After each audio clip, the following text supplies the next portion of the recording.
প্রিয় নবী বললেন ইমানদারের দৃষ্টান্ত হলো খেজুর গাছ। জি, যত ইসলাম বিরোধী, ইমান বিরোধী, আমল বিরোধী যত ঝড় বিশ্ব জুড়ে চলুক না কেন, ইমানদার খেজুর গাছের মতো তার আপন শিকড়ের উপরে বল থাকবে, তবেই তো সেই ইমানদার। সম্মানিত ভাইরা আমার, সুতরাং কদম মজবুত করতে শিখুন। আজকের মুসলমানদের বড় দোষ হলো এদের নীতির স্থিরতা নেই, এদের আমলের স্থিরতা নেই, এদের আকীদার স্থিরতা নেই। আর ওই কথাটাই আল্লাহ তার নবীকে বললেন, লাউলা আন সাব্বাতনাকা, নবী যদি আমি তোমার কদমকে মজবুত না করে দিতাম। কদম মজবুত করেন কে? জোরে বলেন কে? সুতরাং আমরা যখন কোন বিরোধী ঝড়ো পাল্লায় পড়বো, ঝড় মানে প্রাকৃতিক ঝড় না, ইমান বিরোধী ঝড়, ইসলাম বিরোধী ঝড়, আমল বিরোধী ঝড়, নবী বিরোধী ঝড়, কোরআন বিরোধী ঝড়, আমাকে সর্বস্বার্থ ত্যাগ করে নিজের স্থিরতার উপরে দাঁড়াতে হবে আর সাহায্য চাইতে হবে কার কাছে? জোরে বলুন কার কাছে? আমার আল্লাহ বলেছে, ইন তানসুরুল্লাহি ইয়ানসুরুকুম ওয়া ইউসাব্বিত আকদামাকুম। ও বান্দা, যদি তোমরা আমার দ্বীনের সাহায্য করো, আমি আল্লাহ তোমাদেরকে সাহায্য করব এবং তোমার কদমটাকে আমি আল্লাহ মজবুত করে দেব। লাভ কি?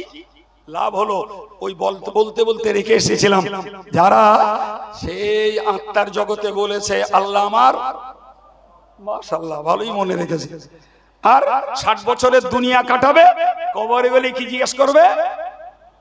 মান রব্বুকা, তোর রবকে। তার মানে তুই তো আমারে রব বলে তাই দুনিয়ায় গেছিলি, এখন দুনিয়ার ঘোলে পড়ে, দুনিয়ার স্বার্থে পড়ে তোর সেই নীতি, তোর সেই বিশ্বাস, তোর সেই স্বীকৃতি তুই ঠিক রেখিস না ভুলে গেছিস? যে দুনিয়াটা ঠিক রাখবে ও এক কথায় বলে দেবে রব্বি আল্লাহ, আমার রব আল্লাহ।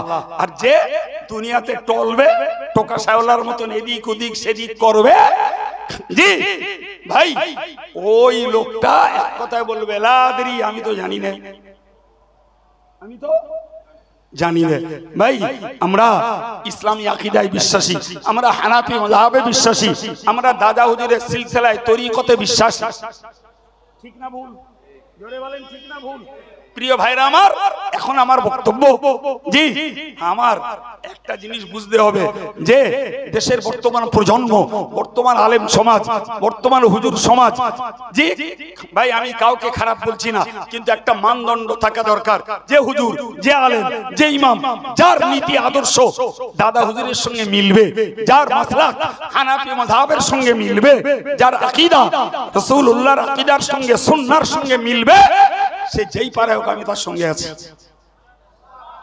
আমি তার, তুমি আওলাদ হও, পীর সাহেব সাজো, পীরজাদা সাজো, ইমাম সাজো, মুফতি সাজো, মাওলানা সাজো, হযরত সাজো, যদি তোমার নীতির সঙ্গে দাদা হুজুরের নীতি না মেলে, বাইরের লোক তো দূর কিনার, আওলাদ হলেও আমি তার পক্ষে নই, আমি দাদা হুজুরের পক্ষে। আল্লাহর বান্দারা ইবাদত আমল করবে আর ভালো কাজ করবে, আর ইবলিস নীরবে বসে বসে দেখবে, এটা কখনো হয় না। কারণ কোরআন বলেছে, ইন্নাশ শাইতানা লিল ইনসানি আদুউম মুবিন, ইবলিস মানুষের প্রকাশ্য শত্রু। ফলে মানব সমাজের মধ্যে যারা দিনদার, ইমানদার, আল্লাহওয়ালা, তারা দ্বীনের কাজ করবে, ইবাদতের কাজ করবে, আর ইবলিস নীরবে বসে এদেরকে সুযোগ দেবে, এটি কখনো সম্ভব নয়। ফলে ইবলিসের চক্রান্ত হলো, যারা যে পথে থেকে আল্লাহর ইবাদত করতে চায় সেই পথে রেখেই ইবলিস তাদেরকে বিভ্রান্ত করতে চেষ্টা করে। একটি বর্ণনায় এসেছে, রাসূল করিম সাল্লাল্লাহু আলাইহি ওয়াসাল্লাম একদিন জান্নাতুল বাকি নামক কবরস্থানের পিছনের রাস্তা দিয়ে চলছিলেন। হঠাৎ একটি ঘন্টার ধ্বনি শুনতে পেলেন। তো রসুলের সঙ্গে ছিলেন হযরতে উরওয়া ইবনে যুবাইর, হযরত আব্দুল্লাহ ইবনে মাসউদ, হযরত আলী ইবনে আবি তালিব। তো হযরত আলী রাসূলুল্লাহকে বললেন, ইয়া রাসূলুল্লাহ, এটা কিসের আওয়াজ? তো রাসূল বললেন, ইবলিস তার বেশভূষা পরে বেরিয়েছে, তো তার চলার আওয়াজ শুনতে পাওয়া যাচ্ছে। হযরত আলী বললেন, ইয়া রাসূলুল্লাহ, ইবলিসকে একটু বলুন, আমরা একটু ইবলিসকে দেখব। তো প্রিয় নবীর আদেশ অনুক্রমে ইবলিস রসুলের কাছে আত্মপ্রকাশ করল। তো সাহাবীরা দেখলেন ইবলিসের হাতে রয়েছে একটা ঘণ্টা, কোমরে রয়েছে একটা বেল্ট, মাথায় রয়েছে সুন্দর ঝিকঝাক একটি টুপি। তো রাসূলুল্লাহ ইবলিসকে জিজ্ঞাসা করলেন, তোর দেহের এই তিনটি অলংকারের কারণ কি? ইবলিস বলল, হুজুর, আমার এই ঘণ্টাটা হচ্ছে মুসলমানদের দুটো বিবাদমান গোষ্ঠী, এরা যখন ঝগড়া তর্কে লিপ্ত হয়, আমি তাদের হৃদয় মাঝে এই ঘণ্টা বাজাই। তো আমার ঘণ্টা বাজানো যত সুন্দর হয়, ওদের ঝগড়াটা তত গাঢ় হয়। তো বললেন, তোর মাথার টুপি কিসের? বললে, টুপিটা হুজুর সৌন্দর্যের প্রতীক। যে মানুষগুলো দুনিয়াদার হয়, আমি এই টুপির সৌন্দর্য তাদের অন্তরে প্রকাশ করি, তো তত তারা দুনিয়া বিভোর হয়, আখিরাতকে ভুলে যায়। বললে, তোর কোমরে বেল্ট কেন? তো বললে, হুজুর, শুধু বেল্ট দেখছেন? একটু তাকিয়ে দেখুন, আমার এই বেল্টে অনেকগুলো ছিদ্র আছে। সাধারণত আমরা দেখি নরমালে বেল্টগুলোতে ৩-৪টে ছিদ্র থাকে কাঁটা বাঁধানোর জন্য, কিন্তু ইবলিসের বেল্টে অনেক ছিদ্র। তো বললে, এত ছিদ্র কেন?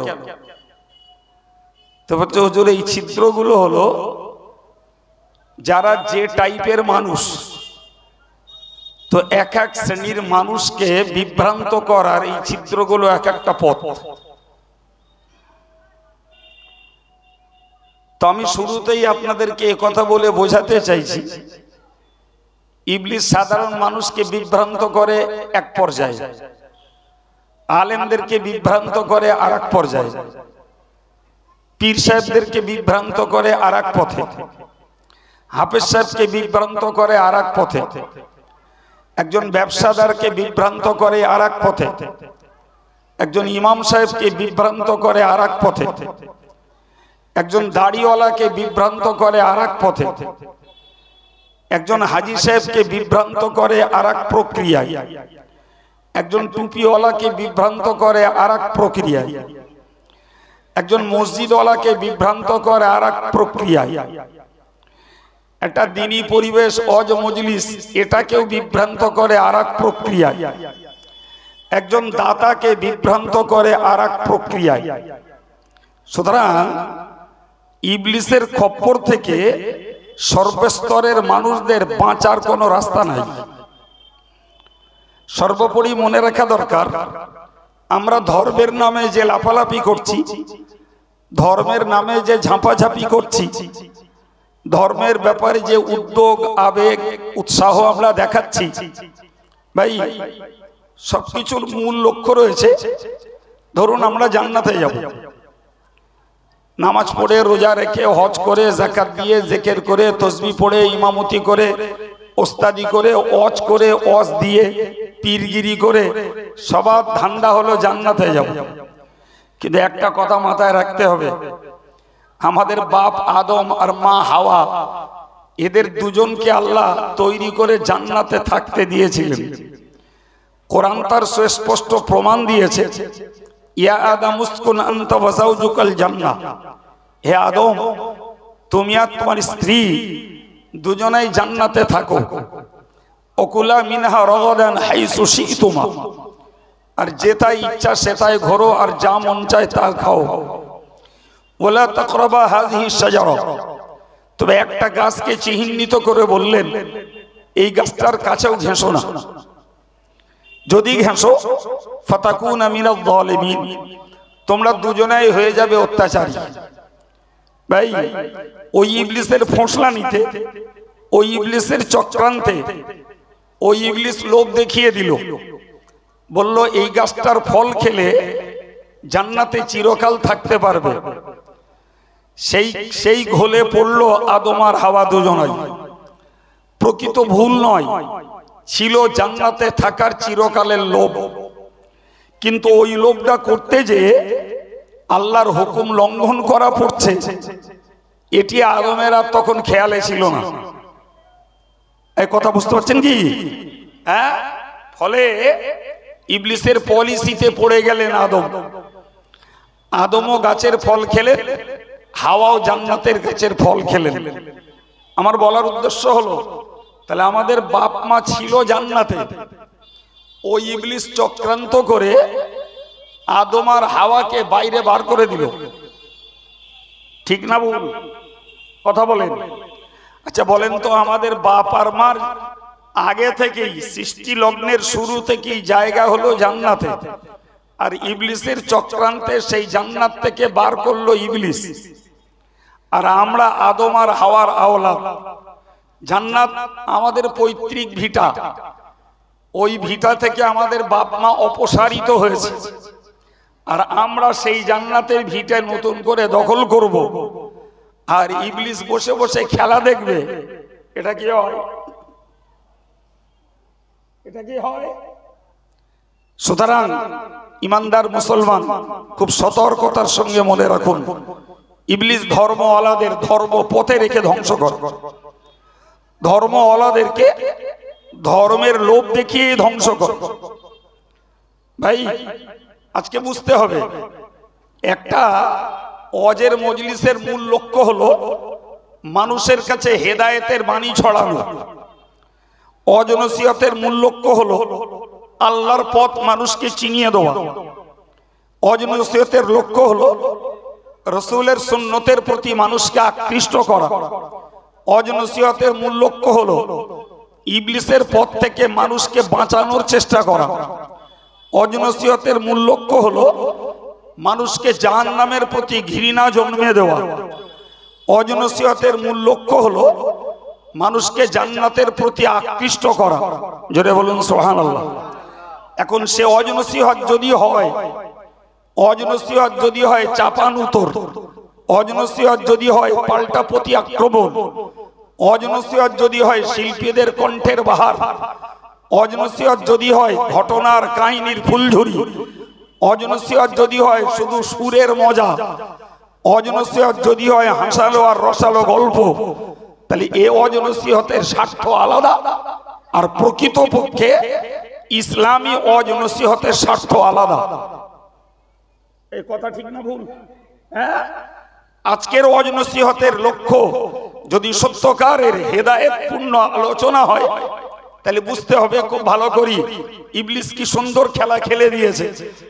আমরাও ওয়াজ নসিহত করছি, আর আমাদের ছেলেরা দিয়েছে মানুষকে হেদায়েতের বার্তা শোনাবো।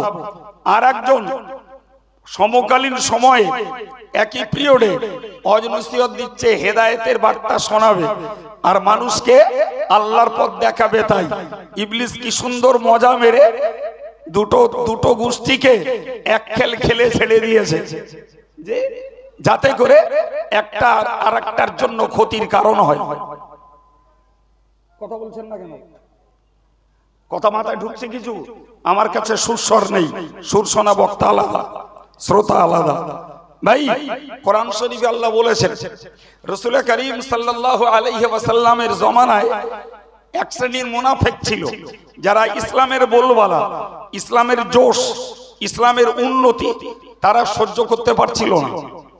ফলে রাসূল করিম সাল্লাল্লাহু আলাইহি ওয়াসাল্লাম মদিনার মাটিতে পা রেখে একটা মসজিদ করেছিলেন। চলার পথে হাজী সাহেব আর উমরাকারীরা দেখেছেন মসজিদটার নাম হলো মসজিদে কোবা। কোবা একটা গ্রাম্য পল্লীর নাম। ওই পল্লীতে সেই জমানায় যে মসজিদটা করেছিলেন, মসজিদটার নাম ছিল মসজিদে কোবা। কথা মাথায় ঢুকছে ভাই? এই কোবা মসজিদ ছিল মদিনার মাটিতে রাসূলুল্লাহর পদার্পণ করার পর মুসলমানদের একত্রিত হওয়ার প্রথম সেন্টার। জি, তো মুনাফিকদের এক সরদার, নাম তার আবু আমের, এ চিন্তা করলো মুসলমানদের এই ঘাঁটি যদি না ভাঙা যায়, তাদের এদের কলা কৌশল, এদের সলা পরামর্শ, এদের যুক্তি বুদ্ধি পরিবেশ নষ্ট করতে না পারলে এদের চক্রান্ত থেকে নাউজুবিল্লাহ আমরা রক্ষে পাবো না। সুতরাং মসজিদে কোবার কাছাকাছি আর একটা মসজিদ বানালো। মসজিদটা কাছেই বানালো, আর বানিয়ে অন্য কিছু না, রাসূলুল্লাহকে যে দাওয়াত দিল, বলল হুজুর আমরা একটা মসজিদ বানিয়েছি, তো ওই মসজিদটাতে আপনার যে নামাজ উদ্বোধন করতে হবে। রাসূল স্মরণ প্রাণে কথা দিলেন যে আমি এখন যুদ্ধের জন্য বার হচ্ছি, যুদ্ধ থেকে ফিরে এসে তোমাদের মসজিদ উদ্বোধন করে দেব। কথা বোঝা গেল কি? রাসূলুল্লাহ যুদ্ধ থেকে ফিরলেন, এরা ওঁত পেতে বসেছিল, যদি মুহাম্মদকে দিয়ে মসজিদটাকে উদ্বোধন করাতে পারি তাহলে মুসলমানদের মাঝে বিভ্রান্তি, মুসলমানদের মাঝে দ্বন্দ্ব কলহ, মুসলমানদের মাঝে বিচ্ছিন্নতা, মুসলমানের মাঝে ডিভাইডেশন, পার্থক্য করে দেওয়ার কলটা ভালোই পাতা যাবে। কবের কথা? এই কথা বলেন, কবের কথা? ১৫০০ বছর আগের কথা। আচ্ছা, আজকের যুগের মানুষ সেদিনের তুলনায় বেশি সরল না বেশি কূটনীতিবিদ? তাড়াতাড়ি বলেন। ও যুগের মানুষের তুলনায় এই যুগের মানুষগুলো হিংসুটে বেশি না উদার বেশি? ও যুগের মানুষদের তুলনায় এই যুগের মানুষেরা অহংকারী বেশি না সরল বেশি? তাহলে এক কথায় বুঝতে পারছি ১৫০০ বছর আগে মুসলমানদের নীতি আদর্শ চরিত্রের তুলনায় বর্তমান জমানায় সার্বিকভাবে মুসলমানের মাঝে অবক্ষয়, মুসলমানের চরিত্র তলানিতে যে ঠেকেছে। শুধু ধর্মের নামে চলছে একটা গেটআপ, ধর্মের নামে চলছে খোলস, ভিতরটা অন্তঃসার শূন্য, ভিতরটা আল্লাহর প্রেম শূন্য, নবীর প্রেম শূন্য, ভিতরটা জাহান্নামের ভয় শূন্য, ভিতরটা আল্লাহর ভয় শূন্য, ভিতরটা জান্নাতের লোভ শূন্য। শুধুই তৈরি হয়েছে ধর্মের নামে একটা গেটআপ। কথা বলছেন না কেন? চাই আমি হই আর আপনি হন, চিত্রটা মিলিয়ে দেখুন, ওভার 100% আমার কথা সত্য। প্রিয় ভাইরা আমার, রাসূলুল্লাহ ওই মসজিদে নামাজ পড়াতে যাবার জন্য উদ্যোগী। ইন দি মিন টাইম আল্লাহ পাকের পক্ষ থেকে জিবরিল আমিন এলেন, এসে বললেন ওয়াল্লাযীনা ইত্তাখাযু মাসজিদান দিরারা। প্রথম নম্বর কথা হলো, যারা আরেক মসজিদের ক্ষতি সাধনের জন্য মসজিদ বানায়। প্রথম কথা, এও মসজিদ ও মসজিদ, এও আল্লাহর ইবাদতের জায়গা, ওটাও আল্লাহর ইবাদতের জায়গা, এখানেও নামাজ পড়বে ওখানেও নামাজ পড়বে, এখানেও জিকির তাসবিহ পড়বে ওখানেও জিকির তাসবিহ পড়বে। কিন্তু আল্লাহ কি বললেন? যদি একটি মসজিদ আর একটি মসজিদের ক্ষতির জন্য বানায়, প্রথম। নাম্বার 2, ও কুফরন। আর যদি আর একটা মসজিদ বানায় তাদের কুফরি মতবাদের উপরে প্রতিষ্ঠিত থাকার জন্য। কথা বুঝতে পারছেন না? এখানে একটা মসজিদ যার নেতৃত্বে রয়েছে বিশ্বনবী সরকার দো আলম সাল্লাল্লাহু আলাইহি ওয়াসাল্লাম, ওখানে আরেকটা মসজিদ যার নেতৃত্বে রয়েছে মুনাফিক আবু আমের। জি, তাহলে এই মসজিদে রাসূলুল্লাহর সংলগ্ন সান্নিধ্য যারা আসছে তারা তো ইসলামের পক্ষে, আর ওই মসজিদে আবু আমের মুনাফিকের নেতৃত্বে যারা যাচ্ছে তারা যাচ্ছে মুসলমানের এগেনস্টে। আর কিছু না হোক, যদি ওইখানটায় ওই বৈঠকটা যদি না করতে পারা যায় তাহলে ওইখানের লোকগুলো কিছু হলেও তো মুহাম্মাদের মজলিসে বসবে। কেস কিছু মাথায় ঢুকতেছে না ফাও গল্প মারছি মনে করছি? এমনি মাথা ঠিক নেই।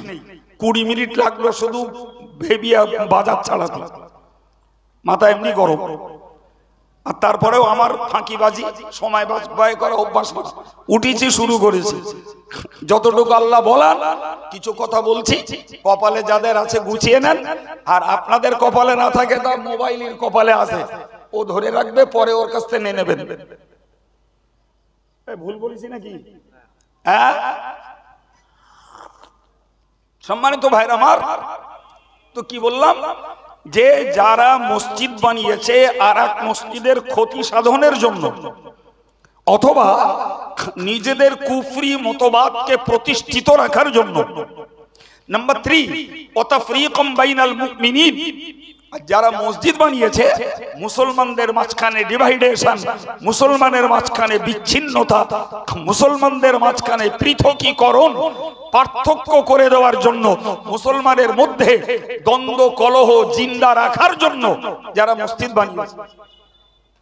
4 নম্বরে বললেন ওয়া ইরসাদাল লিমান হারাবাল্লাহু ওয়া রাসূলুহু, যারা আল্লাহ এবং রাসূলের সঙ্গে যুদ্ধ করে তাদের ঘাঁটি বানাবার জন্য যারা মসজিদ বানিয়েছে।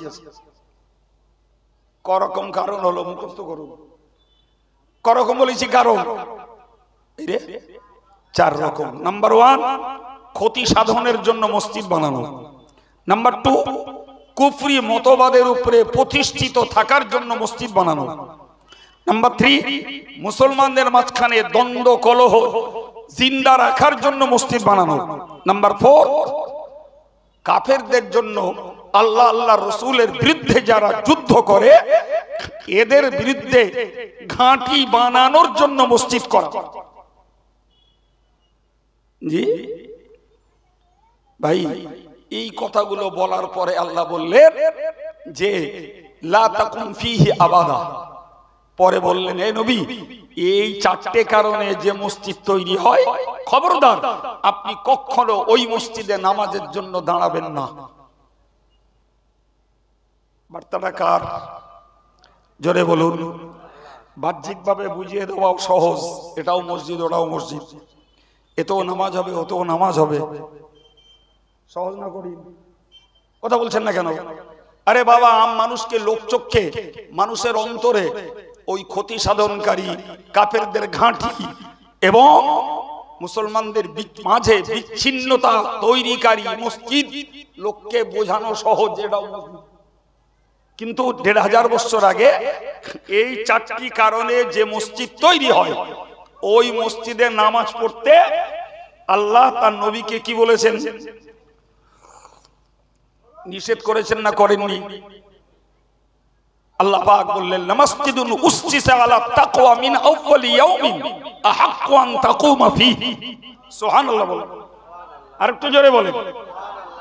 আল্লাহ বললেন যে মসজিদ খোদার ভয়ের উপরে, যে মসজিদ তাকওয়ার উপরে, যে মসজিদ আল্লাহর সন্তুষ্টির উপরে তৈরি হয়েছে প্রথম অবস্থা থেকেই, সুবহানাল্লাহ বলেন, যখনই ভিত দেওয়া হয়েছে তখন থেকে আল্লাহর ভয়ে, আল্লাহর ইবাদতের জন্য, আল্লাহর সন্তুষ্টির জন্য যে মসজিদ বানানো হয়েছে, ইয়া রাসূলুল্লাহ আপনার জন্য উচিত হলো ওই মসজিদে নামাজ কায়েম করা।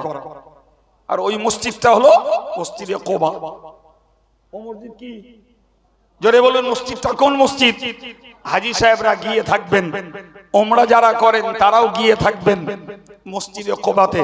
তাহলে মুনাফিক আবু আমরের মসজিদে নামাজ পড়তে আল্লাহ তার রাসূলকে আদেশ দিলেন না নিষেধ করলেন?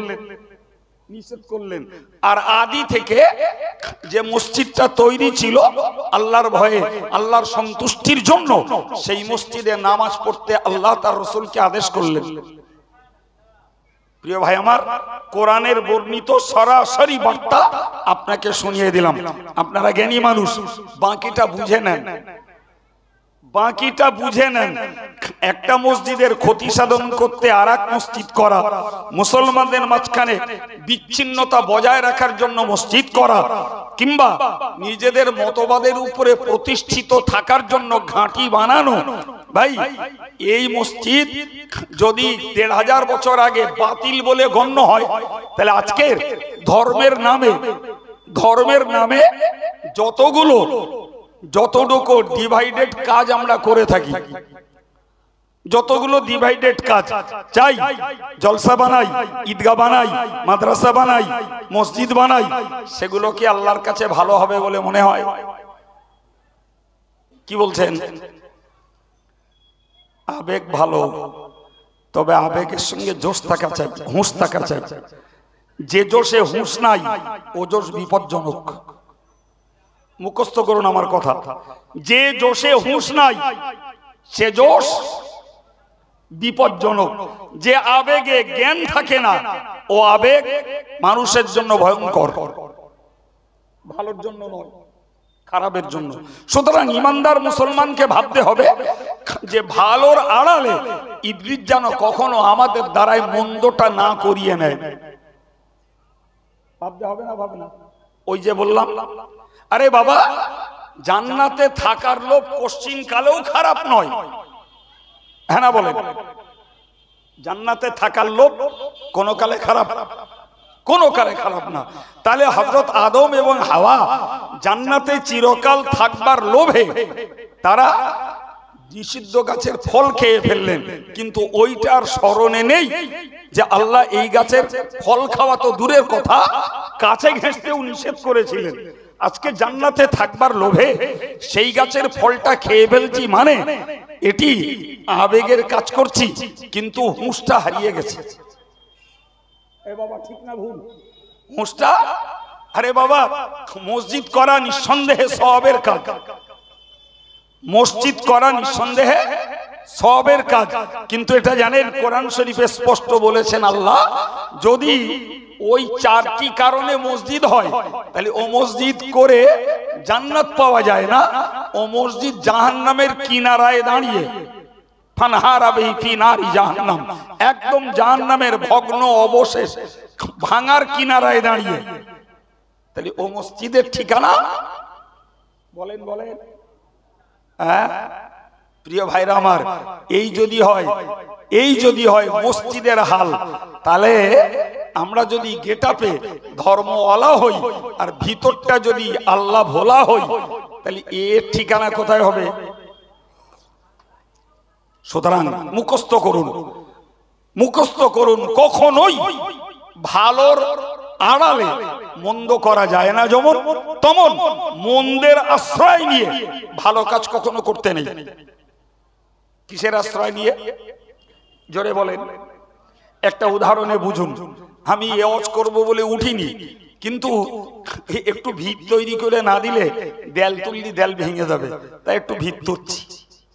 ভাই, রাসূলুল্লাহ ঈমান প্রচারের জন্য ব্যাকুল ছিলেন, ইসলামের দাওয়াত দেওয়ার জন্য রাসূল এক পর্যায়ের পাগলপারা ছিলেন। আমার আল্লাহ নবীকে দায়িত্ব দিয়েছিলেন, বাল্লিগ মা উনজিলা ইলাইকা মির রাব্বিক, নবী হে, আমি আল্লাহ তোমার প্রতি যা নাজিল করেছি তুমি ওইটা পৌঁছে দাও। অন্য আয়াত পাকে বলেছেন, ওমা আলা রাসূলি ইল্লাল বালাগ, নবী এবং রাসূলদের দায়িত্ব হলো কেবলমাত্র মানব সমাজে আমি আল্লাহর দেওয়া দাওয়াতটাকে পৌঁছে দেওয়া। কি দেওয়া বাবা? পৌঁছে দেওয়া। এই পর্যন্ত নবীর ডিউটি। এখন কে হেদায়েত হবে, কে হবে না, কে ঈমান আনবে, কে আনবে না, কে জাহান্নামের পথ ছেড়ে দিয়ে জান্নাতের পথ ধরবে, কে জান্নাতের পথ বাদ দিয়ে জাহান্নামের পথে জমে থাকবে জেদ করে, এই রেজাল্টগুলো দেখার দায়িত্ব নবীর নয়। কথা ক্লিয়ার হয়েছে বাবা?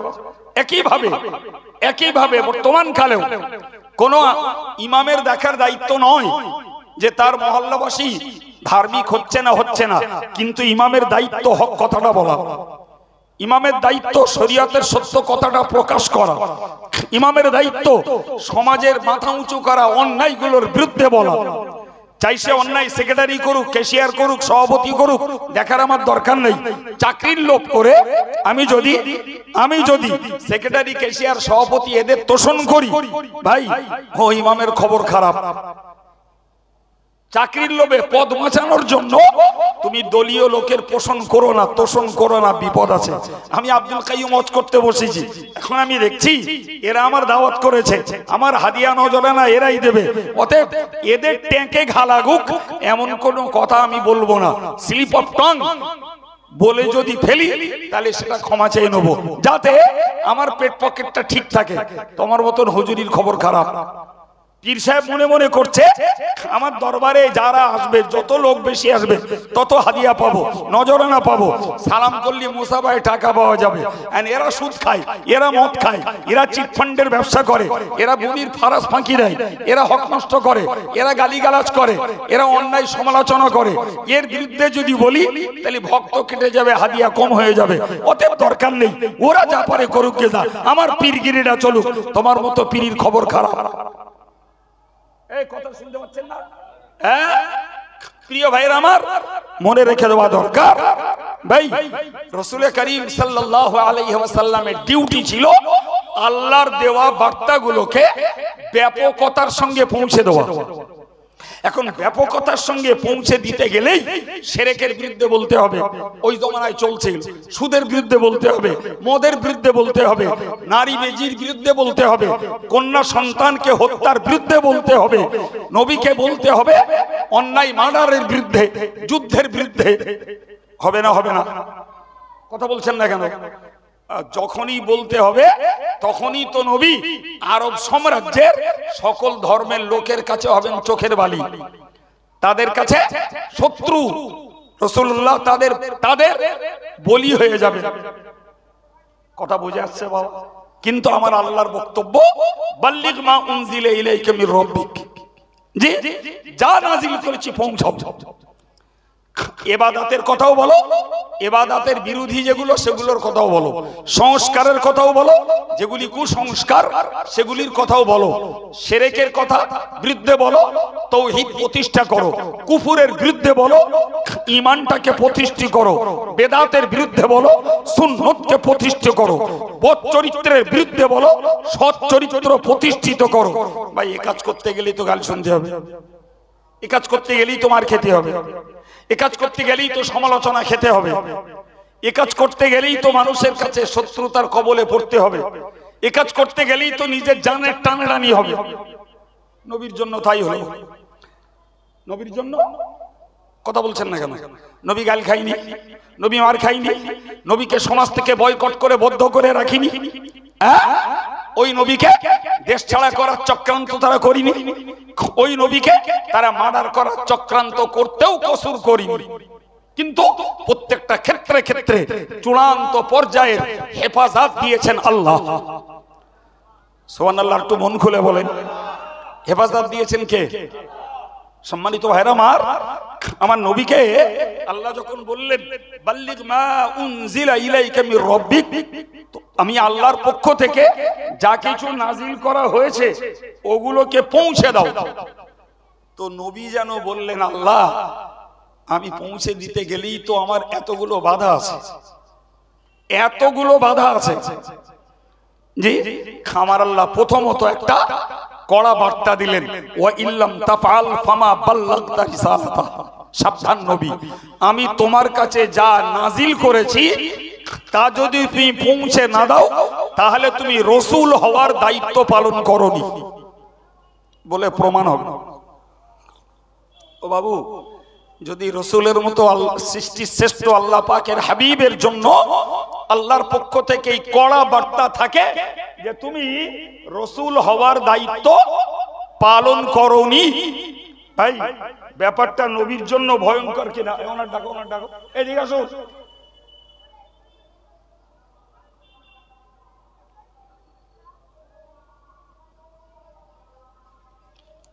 কোথায় যাচ্ছেন? বসুন। তা আপনি আপনার দিয়ে চলে যাবে, শুনবে কেটা? আরে আমার এই অজগুলো কেটা শুনবে?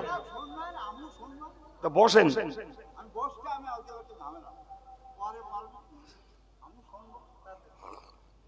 আপনারটা দিয়ে চলে যাবেন আর আমি লোকের খাবো?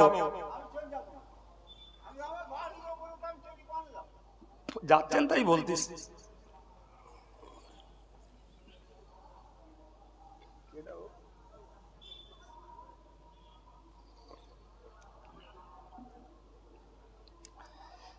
ভাই এ খুব খারাপ অভ্যাস সবার জন্য। কেন বলেননি?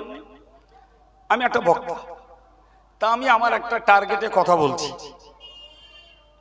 আর সেই কথাটা বলছি সবার জন্য। একজন নিজের পার্সোনাল একটা জিনিস, জানার জিনিস হতে পারে, মাঝখানে এসে গ্যাপিং করে দিবে। কথা বুঝতে পারেন? হ্যাঁ, হয় দেওয়ার দরকার ওঠার আগে, নালে দেওয়ার দরকার শেষের দিকে, তাহলে আর ওয়াজটা ব্রেক হয় না। নাকি ভুল বলছি আমি? জি ভাই, কি বলতেছিলাম? নবী যেন বুঝলেন যে আমি এ কাজ করতে গেলে আমার বিপদ আছে। আমার আল্লাহ নবীর মনোভাবকে বুঝে বললেন, দেখো আমি আল্লাহ তোমাকে বলি, আল্লাহু ইয়াসিমুকা মিনান নাস। শোনো নবী, তুমি আমার দেওয়া ডিউটি পালন করো। সুবহানাল্লাহ বলেন, আর একটু জোরে বলেন, আমার দেওয়া ডিউটি তুমি পালন করো। এরপরে লোকে গালি দেবে না সমালোচনা করবে, না লোকে তোমার বিরোধিতা করবে, তোমার শত্রুতা করবে, আমি আল্লাহ সর্ব অবস্থাতেই তোমাকে রক্ষা করব। আর একটু মহব্বত করে বলেন ভাই, এই নবীর জন্য যে বার্তা, ওই একই বার্তা বলো তাম পৃথিবীর সকল ধর্মের পক্ষের বক্তা যারা, তাদের জন্য একই বার্তা। চাই সে ইমাম হোক, বক্তা হোক, আমির হোক, মোবাল্লিগ হোক, পীর সাহেব হোক, জি, ধর্মের নামে যারাই কথা বলে তাদের জন্য একই বার্তা। কিরকম?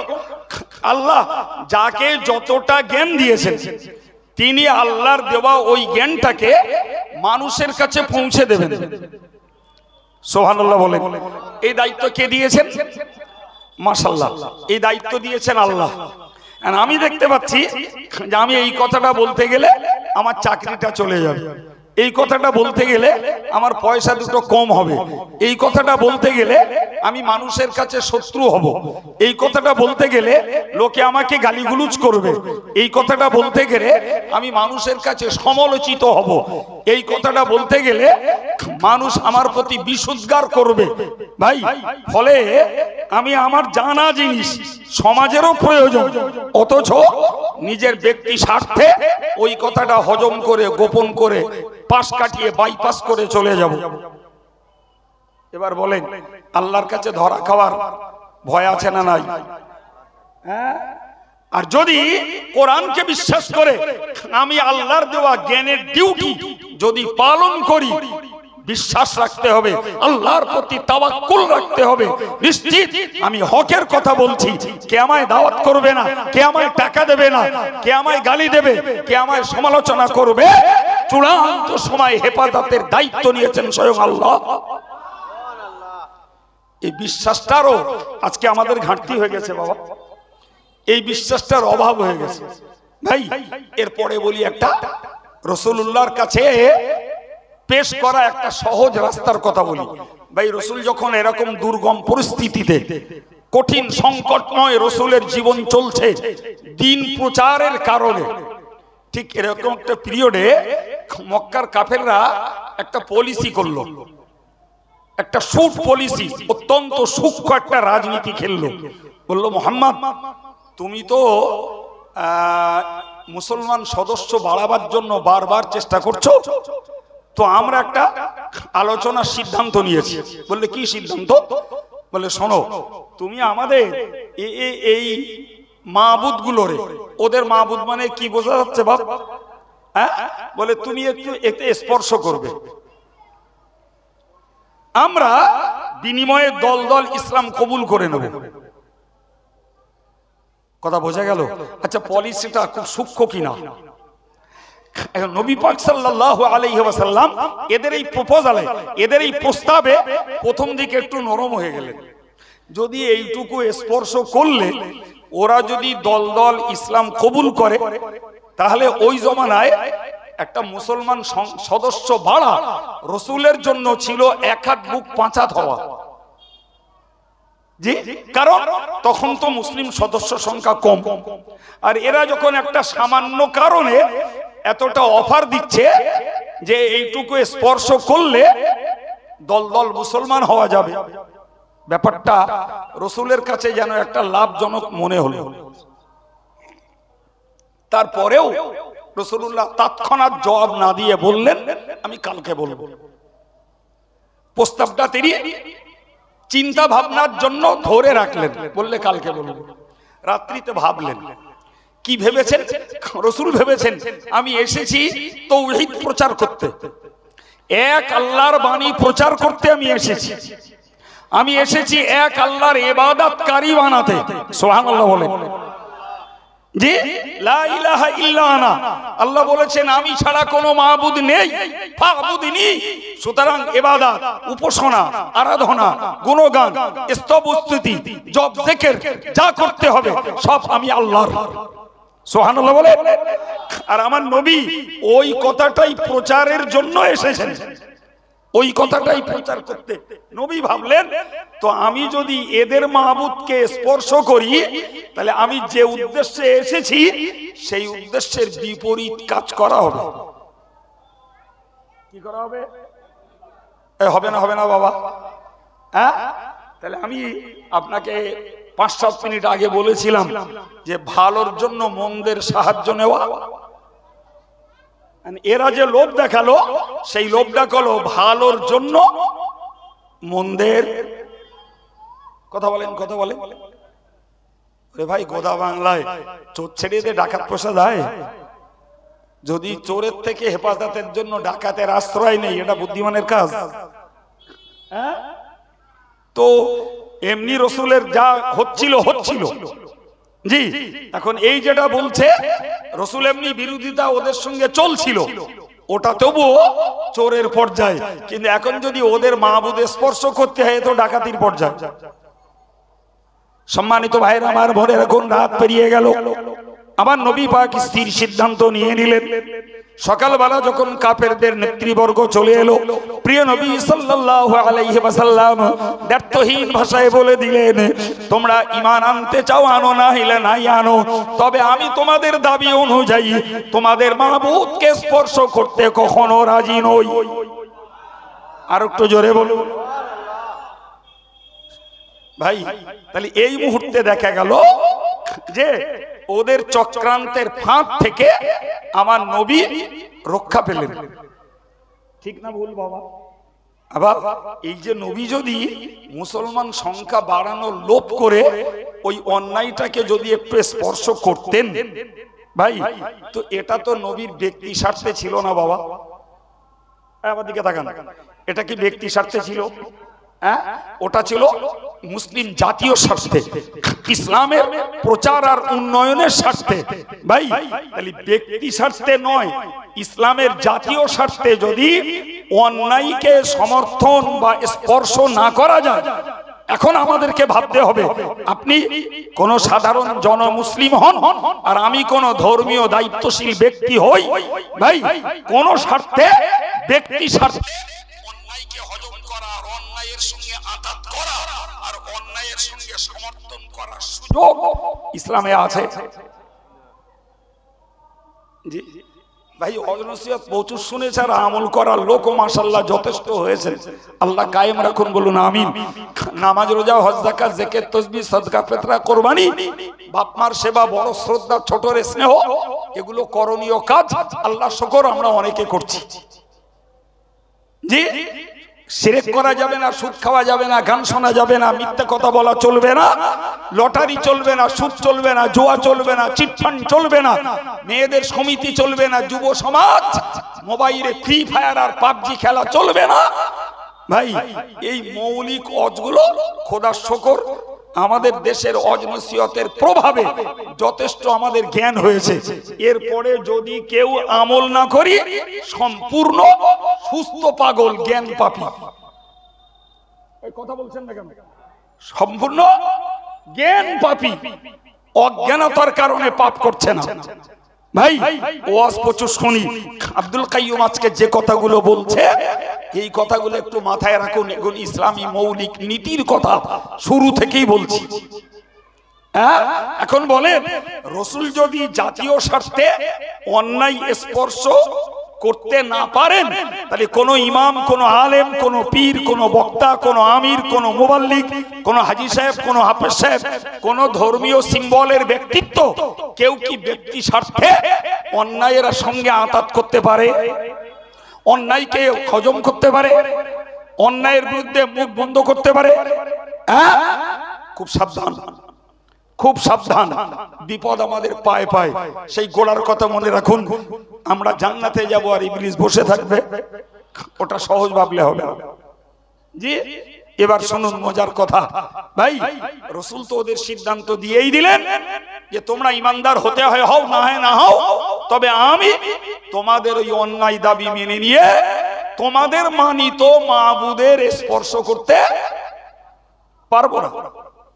সম্মানিত ভাইরা আমার, কোরআন নাজিল করে আল্লাহ বললেন, লাউলা আন সাব্বাতনাকা লাকাদ কিত্তা তারকানু ইলাইহিম শাইয়ান কলিলা। আল্লাহ বললেন, নবী হে, তোমার কদমকে আমি আল্লাহ যদি মজবুত না করে দিতাম। তাহলে মজবুত করেছেন কে? সবাই মিলে বলেন। আমাদের কদমকে মজবুত করে দেয় কে? অটল বানিয়ে দেয় কে? স্থির বানিয়ে দেয় কে? আমাদের জীবনে ইস্তেকামত দান করে কে? ভাই, কচ্ছিন কালো ইমানদারের নীতি নয়, টোলো ইমানদার আল্লাহর কাছে পছন্দের নয়। টোলো ইমানদার, দুর্নীতিবাজ ইমানদার, দুর্নীতিবাজ মৌলী সাহেব আল্লাহর কাছে পছন্দের নয়। ভাই, আল্লাহ বিশ্বাসে আমাদের নীতি এক হওয়া দরকার, রাসূল বিশ্বাসে আমাদের এক নীতি হওয়া দরকার। ভাই, মাযহাবের বিশ্বাসে আমাদের নীতি একনিষ্ঠ হওয়া দরকার, তরিকতের বিশ্বাসে আমাদের নীতি এক হওয়া দরকার। যদি আমরা দোদুল্যমান হই, ত্রিদুল্যমান, চতুর্দুল্যমান, কখন কোন দিকে টলে পড়ি স্বার্থের জন্য তাল খুঁজে পাওয়া যায় না। এর খবর খারাপ বলো, ওর মরণের সময় ও সঠিক তাওহীদের উপরে দাঁড়িয়ে ঈমানের কলেমা পড়ে মরবে, যথেষ্ট সন্দেহ আছে। এই কথা শুনতে পাচ্ছেন না? যথেষ্ট সন্দেহ আছে। জীবনটাকে যদি একনিষ্ঠ নীতির উপরে দাঁড় করাতে পারি, আলহামদুলিল্লাহ, আশা করা যায় মৌতের সময় তাওহীদের উপরে ইস্তেকামত থেকে কলেমার স্বীকৃতি দিয়ে মরা যাবে। বলুন ইনশাআল্লাহ, জোরে বলুন ইনশাআল্লাহ। তবে সুস্থ জীবনে, সবল জীবনে আমাদেরকে ওই টললি হবে না, বা অস্থির হলি হবে না, তিরিবিরি করলি হবে না, এদিক ওদিক করলি হবে না, এক জায়গায় দাঁড়াতে হবে। ব্যাখ্যা দেওয়ার অবকাশ আমার নেই, আপনারা জ্ঞানী মানুষ, যতটুকু বলেছি অতটুকুতেই বুঝে নেন। কদম মজবুত থাকার দরকার, কদম মজবুত থাকার দরকার। কোরআনের আয়াত একটা শুনিয়ে দিচ্ছি। আল্লাহ বলেছেন, ইন্নাল্লাযীনা ক্বালু রাব্বুনাল্লাহু সুম্মা ইসতাকামু, যারা বলেছে আল্লাহ আমার রব, সুম্মা ইসতাকামু, এবং ওই কথাটার উপরে অটল অনড় অবিচল হয়ে গেছে। সুবহানাল্লাহ। আমরা আল্লাহর রব বলেছি। আজকে বলিন শুধু, যখন আত্মার জগতে ছিলাম আল্লাহ তখন আমাদেরকে জিজ্ঞাসা করেছিলেন, আলাস্তু বিরব্বিকুম, আমি কি তোমাদের রব নই? আমি কি তোমাদের প্রতিপালক নই?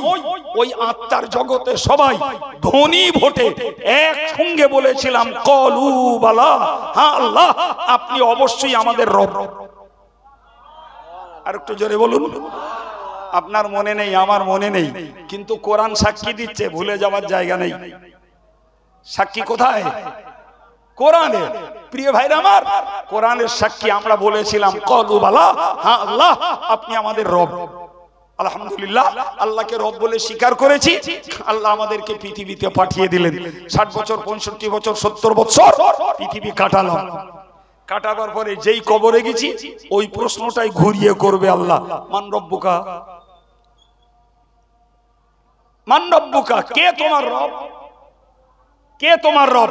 ভাই, এই 60-65 বছর যদি ওই আল্লাহকে প্রতিপালক বলেছি, ওর উপরে অটল অনড় অবিচল হয়ে যদি জীবনটা কাটাতে পারি, কবরে এক বাক্যে বলে দেবো, রব্বি আল্লাহ, আমার রব হলেন আল্লাহ। আমার আল্লাহ বলবেন, সাদাকা আব্দি, আমার বান্দা সত্য কথা বলেছে। সুবহানাল্লাহ। ফাফতাহ লাহু বাবান ইলাল জান্নাতি, তার কবর থেকে জান্নাত পর্যন্ত দরজা খুলে দাও। কিন্তু যে কপাল পোড়া, দুনিয়ার এই 60 বছরের জীবনটা অস্থির, অস্থির, দোদুল্যমান, চতুর্দুল্যমান, কখন কোন দিকে যায় তাল খুঁজে পায় না, কখন জিকির করে, কখন গাল দেয়, কখন সুদ খায়, কখন দান করে, কখন রোজা রাখে, কখন আবার রোজা ভেঙে বসে, কখন নামাজ পড়ে, কখন নামাজ কাজা করে, জি, কখন চিটফান্ডের ব্যবসা করে, কখন আবার হালাল কামাই করে, তার কোনো তালের ঠিক নেই। এরম লোক আছে না? অল্প মনে হচ্ছে ভাই, ওই লোকটা কবরে গেল, আল্লাহ ফেরেশতা জিজ্ঞাসা করলেন মান রব্বুকা, তোর রব কে রে? বলল হা হা লা আদরি, বলে আমি তো জানি না রব কে। তুমি জানো না? তুমি জানো না? তুমি তো আত্মার জগতে বলে এসেছিলে আল্লাহ আপনি আমার রব, সুবহানাল্লাহ বলেন। আজকে জানো না বলছো মানে তুমি দুনিয়ার জীবনে অস্থির ছিলে, দুনিয়ার জীবনে একনিষ্ঠ নীতির উপরে ছিলে না, তাই আজকে তুমি ভুলে গেছো। আমার আল্লাহ বলবেন কাযাবা আব্দি, আমার বান্দা মিথ্যা কথা বলেছে। হে সম্মানিত ভাইরা, মুরব্বীরা, যুবকেরা, আমি আন্তরিকভাবে অনুরোধ করে বলবো, জি, বাঁচতে আসিনি পৃথিবীতে, মরতে এসেছি। দুদিনের দুনিয়ায় হাফেজ মাওলানা মুফতি পীর সাহেব পীরজাদা আর সাধারণ জনগণ যারা পরকালকে বিশ্বাস করি, আমি তাদের কাছে বাই হার্ট রিকোয়েস্ট করব, আপনার নীতিটাকে স্থির করুন, আপনার নীতিটাকে একনিষ্ঠ করুন, আপনার বিশ্বাস আর আমলকে এক নীতিতে দাঁড় করা। স্বার্থের জন্য অন্যায় করবেন না, স্বার্থের জন্য অন্যায়ের সঙ্গে আঘাত করবেন না। এটি আল্লাহর নির্দেশও নয়, বিশ্বনবীর নীতিও নয়। আমি কি বলতে যে কথা বললাম ভুলে যাইনি, স্মরণ করিয়ে দিচ্ছি। আমার আল্লাহ বললেন নবীরে, লাউলা আন সাব্বাতনাকা লাকাদ কিত্তা তারকানু ইলাইহিম শাইয়ান কালিলা। ও নবী, আমি যদি তোমার কদমকে মজবুত না করে দিতাম, তোমার পাকে যদি শক্ত না করে দিতাম, তাহলে আমি দেখতেছিলাম তুমি কাফেরদের দাবির দিকে ঝুঁকে পড়ছিলে। কি দাবি? এই কি দাবিটা আপনাদের বলতে হবে, জোরে বলে। স্পর্শ করে মুসলমান সংখ্যা বাড়ানো, এই দাবির দিকে তুমি ঝুঁকে পড়ছিলে। মুসলমানের সংখ্যা বাড়ানোর লোভে, নিশ্চিত মুসলমানের সংখ্যা বাড়ানো কখনোই খারাপ নয়, সর্বদাই ভালো। রসুল তো চাইতেনি ও যুগে, ভাই আমরাও চাই, আমরাও চাই পাঁচটা নন মুসলিম যদি ইসলাম কবুল করে আমাদের ভাই হয়, তারা যদি দিন ধর্ম পালন করে জাহান্নাম থেকে বেঁচে জান্নাত লাভ করতে পারে, সেটা নিশ্চিত একজন মানুষ হিসেবে আরেকজন মানুষের জন্য এই কল্যাণ, এই মঙ্গল চাওয়া উচিত। এটা ভালো। নবী তো অবাক হয়ে গেলেন। আল্লাহ কি বললেন? তোমার কদমকে মজবুত করেছি আমি, আমি তোমার মানসিকতাকে শক্ত করে দিয়েছি, না হলে আমি দেখতেছিলাম তুমি ওদের দাবির দিকে ঝুঁকে পড়ছিলে। যদি পড়তে নবী, যদি তুমি পড়তে, তাহলে ব্যাপারটা বোঝো। জি, ইদাল্লা আযাকনাকা দুইফাল হায়াতি ওয়া দুইফাল মামাতি সুম্মা লা তাজিদু লাকা আলাইনা নাসীরা। ও নবী, তুমি মনে রাখো, ওদের দাবির দিকে যদি তুমি ঝুঁকে পড়তে, তাহলে আমি আল্লাহ তোমাকে দুনিয়াতে দিতাম ডবল শাস্তি, আর মরার পরে দিতাম ডবল শাস্তি। কিছু বোঝা যায়নি বাপ? এ বার্তা আল্লাহ কারে দিচ্ছেন? জোরে বলেন কারে? আল্লাহু আকবার। কোন বিশ্বশ্রেষ্ঠ মহামানব, আল্লাহ যাকে নিজে বন্ধু বলেছেন, সেই রাসূলুল্লাহর জন্য আল্লাহ পাকের এই বার্তা যে যদি তুমি ওদের দাবির দিকে ঝুঁকে পড়তে, তাহলে দুনিয়াতে দিতাম দ্বিগুণ শাস্তি, আর ইন্তেকালের পরেও দিতাম কগুণ শাস্তি? দ্বিগুণ শাস্তি। আচ্ছা এবার বলেন তো, ওইরকম কর্ম যদি আমরা করি, তাহলে আমাদের শাস্তি দ্বিগুণ হবে? এরা কিছু বলে না কেন? কোরআনে কি আছে জানেন? শুনুন, পৃথিবীতে নিজস্ব সেন্স, নিজস্ব জ্ঞান আর নিজস্ব বুঝকে আগে নিজেকে ওজন করা উচিত। কারুর চলে পড়ে, কারুর ধান্দায় পড়ে। আমি আব্দুল কাইয়ুম যত কথাই বলি, আপনাকে আল্লাহ সুপ্ত একটা বিবেক দিয়েছে। আপনি অ্যাবনরমাল নন, আপনি অজ্ঞ নন, আপনাকে আল্লাহ একটা জ্ঞান দিয়েছে। যদি মনে হয় আব্দুল কাইয়ুমের কথা এক পেশে কথা, আব্দুল কাইয়ুমের কথা আপন কোলে ঝোল মাখানো কথা, যদি মনে হয় আব্দুল কাইয়ুমের কথা নিজস্ব স্বার্থের কথা, আমি পায়ে ধরে বলবো খবরদার আমার কথা নেবেন না। নিলে আপনি ঠকবেন, নিলে আপনি ঠকবেন, নেবেন না। আপনাকে আল্লাহ বিবেক দিয়েছেন, জ্ঞান নেন, জ্ঞানটাকে যাচাই করুন যে এই জ্ঞানটা কতটা সত্য মূল্যায়ন করে সেটা আপনাকে বোঝা দরকার। জি, সেটা আপনাকে বোঝা দরকার ভাই, তা না হলে মুসিবতে পড়তে হবে, মুসিবতে পড়তে হবে। আমি আপনাকে বোঝাতেছিলাম যে একটা জ্ঞানকে নিয়ে নিজের যাচাই করা উচিত। এই জ্ঞানটা সত্য সত্যই এটা আমার জন্য কল্যাণকর কিনা, মঙ্গলময় কিনা, যে যা বলবে তাতে বিশ্বাস করব, যে যা বলবেন তার না চাবে তাতে নিচে যাব। হ্যাঁ জি, কথার পৃষ্ঠে কথা বলতে যে বেড়ে যায় জানেন জি, ভুলে যাব একটা একটা মাথায় আসছে আর মুখে তুলছি। ভাই কিয়ামতের দিনে জান্নাতি আর জাহান্নামীদের গ্রুপ যখন রেডি হয়ে যাবে, জি, আরশের জান্নিকে যারা ডানপন্থী, আল্লাহ বলবেন হাউলা ইলাল জান্নাহ ওয়ালা উবালি, এই ডানপন্থী যারা এরা জান্নাতি, এর জন্য আমার কোনো পরোয়া নেই। আরশের বাম দিকে যারা, আল্লাহ বলবেন এরা বামপন্থী, লেফটিস্ট, হাউলা ইলান নার ওয়ালা উবালি, এরা সব জাহান্নামী, এতে আমার কোনো পরোয়া নেই। এই কথা শুনতে পেয়েছেন? হ্যাঁ, তাহলে আরশের ডাইনে যারা তারা রাইটিস্ট, আরশের বামে যারা তারা লেফটিস্ট, এরা জান্নাতি ওরা জাহান্নামী। তো জাহান্নামীরা এবার জাহান্নামের দোরগোড়ায়। ইবলিস কোথায় ছিল ও সেখান থেকে সোজা চলে আসবে এই জাহান্নামীর দলের কাছে, এসে বলবে ইন্নাল্লাহা ওয়াদাকুম ওয়াদাল হক, আল্লাহ যে ওয়াদা করেছেন একদম সত্য ওয়াদা। কি ওয়াদা? একদম সত্য ওয়াদা। বলে কেমনে? বলে আল্লাহ ওয়াদা করেছেন যারা শিরক করবে, যারা কুফরি করবে, যারা আল্লাহর হুকুমের অমান্য করবে, যারা কোরআনের আয়াতকে অস্বীকার করবে, এদের সব ঠিকানা জাহান্নাম। তো আল্লাহ তোদেরকে জাহান্নাম দিচ্ছেন মানে আল্লাহ যথার্থ একদম সঠিক বিচার করেছেন, তার ওয়াদা পূরণ করেছেন। আচ্ছা বলেন না বাবা, এতে রাগ হবে না? হবে না? এই রে দেরি হচ্ছে কেন, তাড়াতাড়ি বলেন, রাগ হবে না? হবে না? হ্যাঁ, এরই বলে বাংলার প্রবাদে কাটা ঘায়ে নুনের ছিটা। একে এরা জাহান্নামী হয়েছে, তাতে ইবলিস এসে বলছে আল্লাহ যা ওয়াদা করেছিলেন তার ওয়াদা পুরোপুরি আল্লাহ। বোঝা গেল? তো এই নির্লজ্জ জাহান্নামীরা তখন ইবলিসকে বলবে, ইবলিস তুই তো আমাদের ওয়াদা করেছিলি যে তুই আমাদেরকে জাহান্নাম থেকে বাঁচাবি, এখন আল্লাহ তো আমাদের জন্য জাহান্নামের সিদ্ধান্ত দিয়েই দিয়েছে, আল্লাহর ওয়াদা পূরণ করেছে বলছিস তুই, তাহলে তোর ওয়াদাটা পূরণ করে আমাদের বাঁচা। কথা ক্লিয়ার হচ্ছে বা? আমি কোরআন বলছি, কিয়ামতের দিনে ঘটবে সেই চিত্র আল্লাহ তুলে দিয়েছেন আমাদেরকে সজাগ করার জন্য। সম্মানিত ভাইরা আমার, ইবলিস বলবে আমি ওয়াদা করেছিলাম ঠিক, আমার ওয়াদা এখন ভেঙে ফেললাম, ভেঙে দিলাম, ওয়াদা আমি পূরণ করলাম না। কি করার আছে? কর, কিছু করার আছে? জোরে বলুন, কিছু করার আছে? হ্যাঁ, তো তখন জাহান্নামীরা দাঁতে দাঁতে পিষবে আর ইবলিসের যেন খেয়ে ফেলার মতন করবে। তো ইবলিস তখন বলবে, শোন তোরা অযথা আমার উপরে রাগ করছিস, শোন আমি তোদের একটা কথা বলি, ওমা কান আলী আলাইকুম মিন সুলতান, তোদের উপরে আমার কোনো ক্ষমতা ছিল না, তোদের উপরে আমার কোনো দখলদারি ছিল না, তোদের উপরে আমার কোনো বল প্রয়োগ করার কোনো অধিকার ছিল না। তোদেরকে খাওয়াইনি, তোদেরকে পড়াইনি, তোদেরকে জমি জায়গা দেইনি, তোদেরকে ফসলপাতি দেইনি, তোদেরকে রহমতের বৃষ্টি আমি দেইনি, সূর্যের তাপ আমি দেইনি, মুক্ত বাতাস থেকে অক্সিজেন আমি দেইনি, ফলে তোদের উপরে আমার কোনো অধিকার ছিল না। তবে একটা কাজ করেছি আমি, ইল্লা আন দাগাউতুকুম ফাস্তাজাবতুম লি, আমি তোদেরকে ডেকেছি আমার দলে, তোরা নিজের ইচ্ছায় আমার ডাকে সাড়া দিয়ে এসেছিস, আমার দোষটা কি?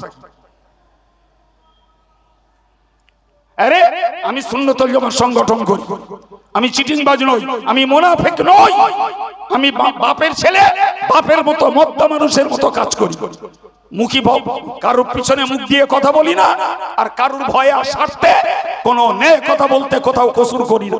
ভাই আমি সুন্নতুল জামাত সংগঠন করি দাদা হুজুরের নীতির উপরে দাঁড়িয়ে। এরপরে কেউ যদি ভাবে কাইয়ুম সাহেবরা দাদা হুজুরের বিরোধী, যে কথাটা মুখ দিয়ে খসাবা কিয়ামতে জবাব দিতে হবে, তৈরি থাকো। তবে তুমি যদি হও অন্ধ ভক্ত, আমি দাদা হুজুরের চকলা ভক্ত। তোমার মতন অন্ধ দালালি কাইম সাহেব করেন।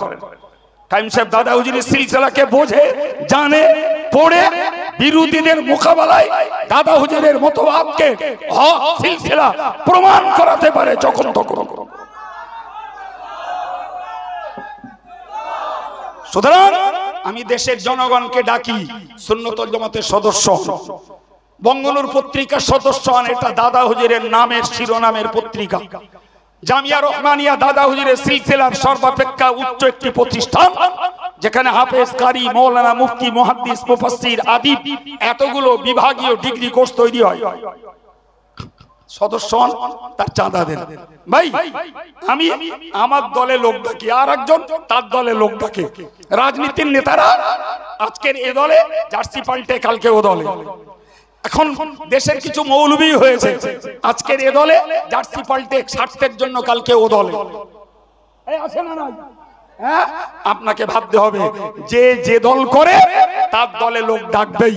আপনি যাবেন কিনা আপনার বিবেক আছে, আপনার বিচার আছে, আপনার ভিতরে সুপ্ত প্রতিভা আছে, সেই প্রতিভা দিয়ে মূল্যায়ন করুন। ও ডাকছে, ওতে আমি যাব কিনা।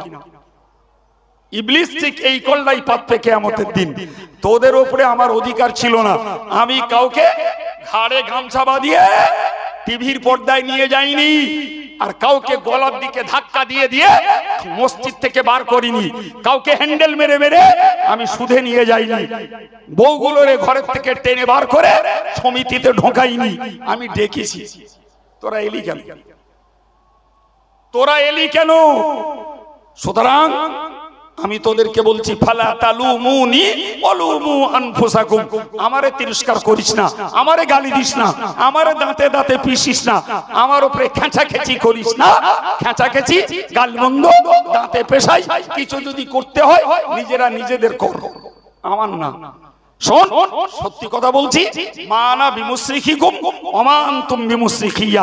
আমি চেল্লা বেল্লা করে তোদেরকে রক্ষা করতে পারবো না, তোরাও চেল্লা বেল্লা করে আমাকে রক্ষা করতে পারবি না। চল সবাই মিলে ইউনিয়ন করে জাহান্নামে যাই। এই ছেলেরা হাঁকলি ল্যাস খাড়া করো না বাবা। কে হাঁকছে, কোথায় নিয়ে যাচ্ছে একটু ভেবে পা বাড়াও, একটু ভেবে পা বাড়াও, তা নাহলে খবর খারাপ বলো। জি, কিয়ামতের দিনে কি হবে জানেন তো? আল্লাহর কোরআন বলছে, ক্বালু রাব্বানা ইন্না আতা'না সাদাতানা ওয়া কুবারানা ফাআদাল্লুনা সাবিলা। রব্বুল আলামিন আল্লাহ আমাদের সমাজের যারা প্রধান প্রধান নেতৃত্ব ব্যক্তি ছিল, আমাদের মধ্যে যারা বড় ছিল, ওরা যা বলেছে তাই করেছি। এখন দেখতে পাচ্ছি ফাআদাল্লুনা সাবিল, তারাই আমাদেরকে পথভ্রষ্ট করেছে। ওদেরকে বিশ্বাস করেছিলাম, ওদের কথা অন্ধের মতন মেনেছিলাম।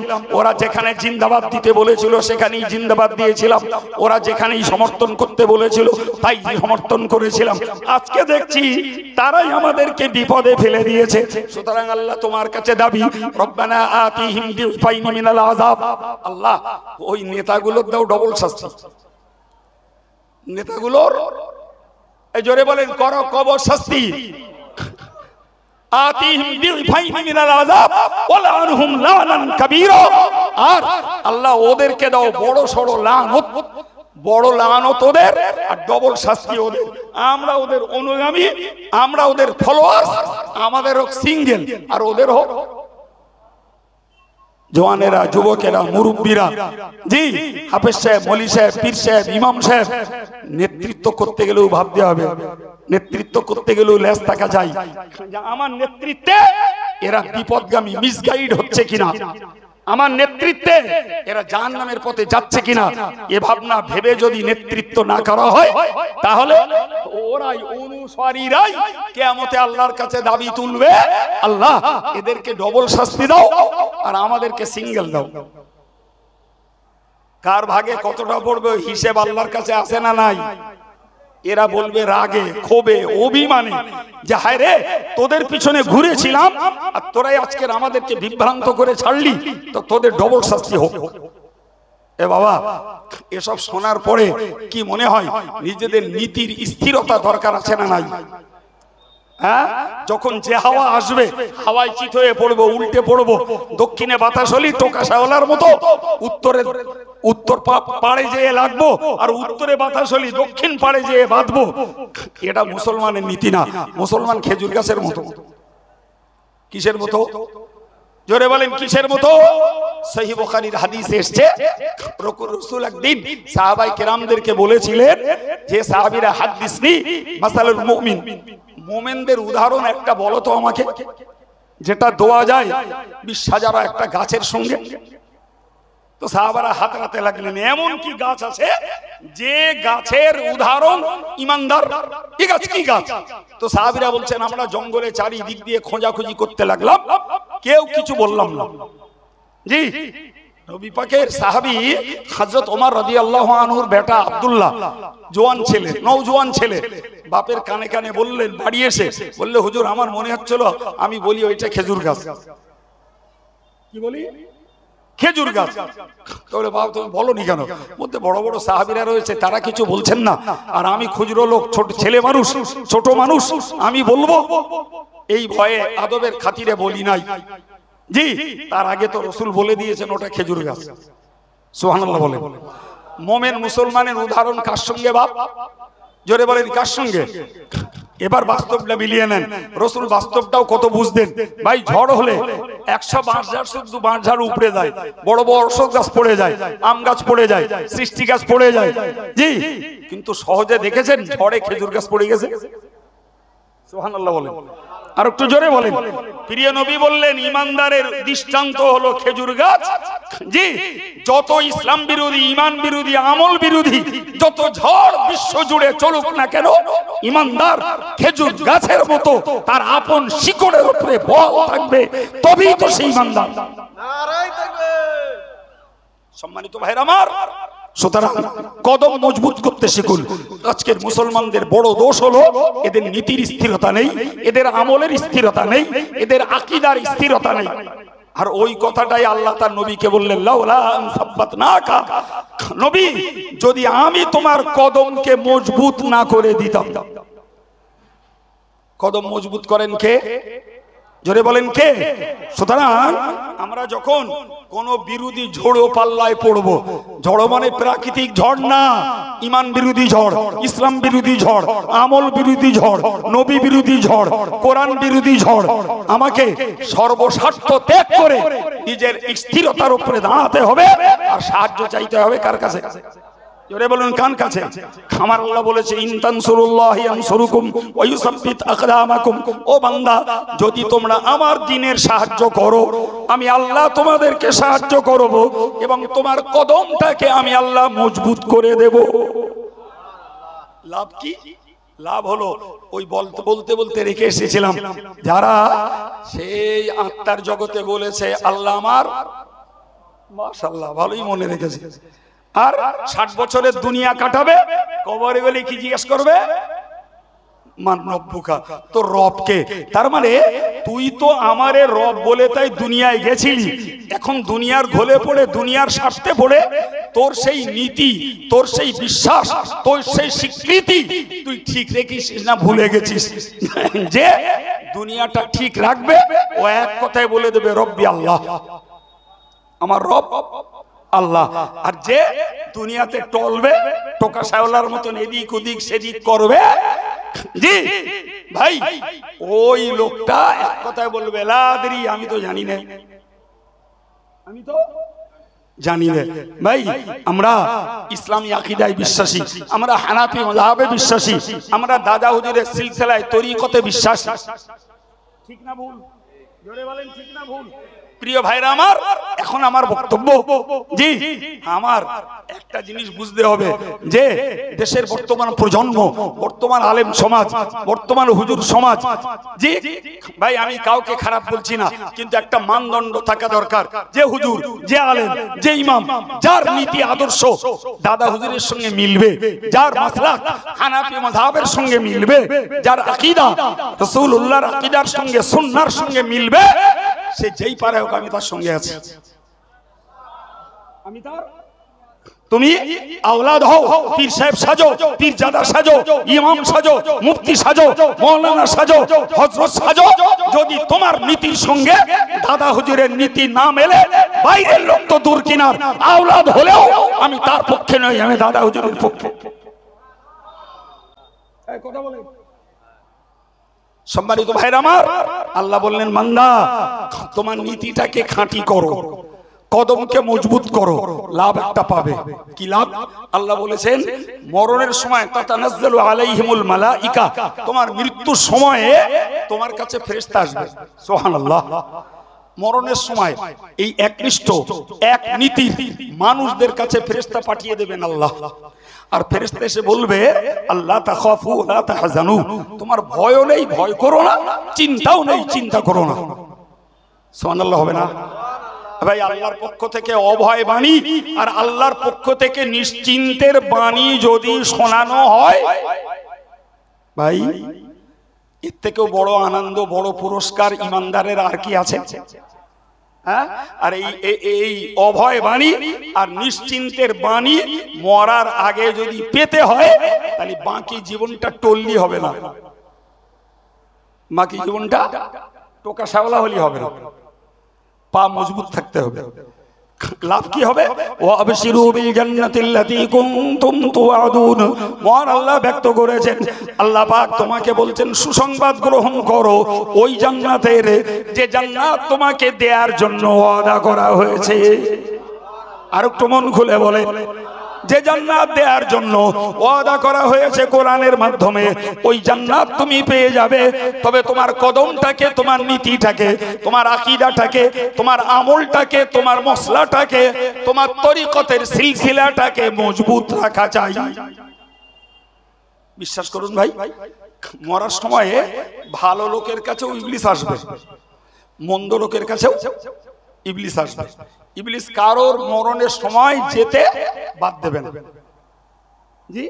কিন্তু মনে রাখতে হবে ভাই, যদি কোনো ব্যক্তি এই দুনিয়ার সুস্থ জীবন, টনটনে বুদ্ধি, অটুট শক্তি, এই পিরিয়ডে এদিক ওদিক সেদিক চারিদিক করে বেড়াচ্ছে, মরণের সময় ইবলিস ওরে এসে বলবে যে শোন, দেখছিস তোর বাড়ির লোকেরা সব চারিপাশে, কেউ তোর একটু পানি দেয় না, আর সত্যি দেয় না, দেখছে একটু ঠোঁট ভিজিয়ে, দেখছে 8 চামচ দুধ, দেখতে 8 চামচ পানি, ওদিকে তো বুকির ভেতরে ঘড়ঘড় ঘড়ঘড় করছে, কেউ সাহস করে না যে বেশি করে পানি দেই, আর ওইটা যদি বুকি আটকে যায় আর যদি মরে যায়, সারা জীবন কলঙ্কের গালি বইতে হবে।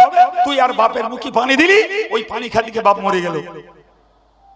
সুতরাং ও কাজ কেউ করতে একটু দেয়। আর ইবলিস এসে বলে যে দেখ তোর কত তৃষ্ণা, অথচ তোর প্রিয় লোকেরা, ছেলে, বউ, বৌমা, জামাই, মেয়ে, সবাই চারিপাশে, কেউ তোরে পানি দেয় না, আমি একটু পানি দেবো, খাবি? তো তখন এক কথায় বলবে হ্যাঁ খাবো, এক কথায় বলবে। ইবলিস পেশাব করে আনবে, এনে বলবে তুই বল আল্লাহ নেই। কি বলবে? আচ্ছা, আপনাদের বিবেক যুক্তি কি বলে? যে লোকটা তাজা জীবনে, টনটনে জ্ঞানের পিরিয়ডে, অটুট শক্তির পিরিয়ডে, যে লোকটা ইবলিস যা বলেছে তাই করেছে। ইবলিস বলেছে নামাজ পড়িস না, তা পড়িনি। ইবলিস বলেছে গান শুনতা শুনেছ। ইবলিস বলেছে সুদ খাতা খেয়েছ। ইবলিস বলেছে সমিতি কর্তা ঘরের বউরা করেছ। ইবলিস বলেছে জি জুয়া খেলতো খেলিয়েছ। ইবলিস বলেছে লটারি কাটতো কেটেছ। ইবলিস যা বলেছে সারা জীবন তাই করে গেছে। আর মরণের সময় ইবলিস বলছে বল আল্লাহ নেই। ও শুনবে না, ও শুনবে না, শুনবে না, কি মনে হয়?